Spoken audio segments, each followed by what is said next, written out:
नमस्कार. आपल्या सगळ्यांचे सोशल महाराष्ट्र न्यूज चॅनलमध्ये हार्दिक स्वागत. चला वळूया तर एका नवीन बातमीकडे. आजची बातमी.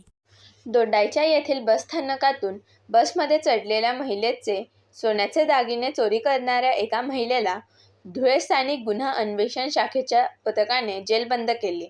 धुळे LCBच्या पथकाने धुळ्यातील नगावबारी परिसरातून या सराईत आरोपी असलेली महिलेला ताब्यात घेऊन तिच्याकडून 1000 रुपये व चैन देखील जप्त केली आहे.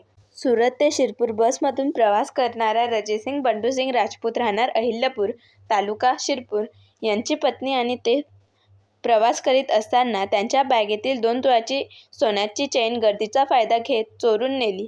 आपल्या बॅगेतून सोन्याची चैन चोरी झाल्याचे त्यांच्या लक्षात येताच धुळे LCBच्या पोलीस निरीक्षक श्रीराम पवार यांना या संदर्भात माहिती दिली असता त्यांनी लगेचच पथक तयार करून या चोराचा शोध घेण्यास सुरुवात केली.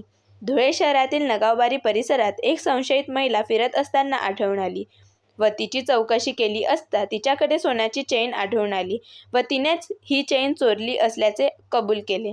या प्रकरणी सदर महिला विरोधात गुन्हा दाखल केला असून तिची कसून चौकशी केली जात असल्याची माहिती पोलीस निरीक्षक श्रीराम पवार यांनी यावेळी दिली.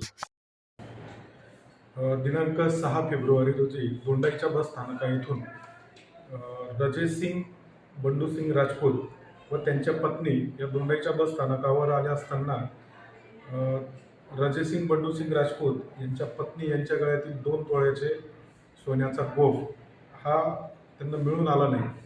त्यामुळे त्यांची खात्री झाली की त्याची चोरी झालेली आहे. त्याप्रमाणे त्यांनी दोंडाईच्या पोलीस स्टेशन येथे गुन्हा दाखल केला. सदर गुन्ह्याचा समांतर तपास करीत असताना महिला नामे उषाबाई नारायण रक्षे राहणार देवपूर बस स्थानकाच्या पाठीमागे ज्यांच्याबद्दल गोपनीय माहिती मिळाली की यांनी त्या ठिकाणी चोरी केलेली आहे. त्या पद्धतीने आम्ही गोपनीय माहिती खात्री केली असता सदर महिलेला महिला अंमलदार यांच्या मार्फतीने ताब्यात घेऊन त्यांना विश्वासात घेऊन विचारपूस केली असता त्यांनी 9.950 ग्रॅम सोन्याचा गोफ अर्धा तुटलेला हात चोरला असल्याची कबुली दिली व तो त्यांनी स्वतः त्यांच्या घरातून काढून दिलेला आहे. त्याची एकूण किंमत 37,000 रुपये अशी होते.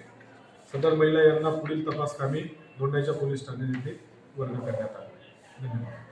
बातमी आवडल्यास चॅनलला लाईक व सबस्क्राईब करा व दररोज अशा नवनवीन बातम्या पाहण्यासाठी चॅनलला फॉलो करा. धन्यवाद.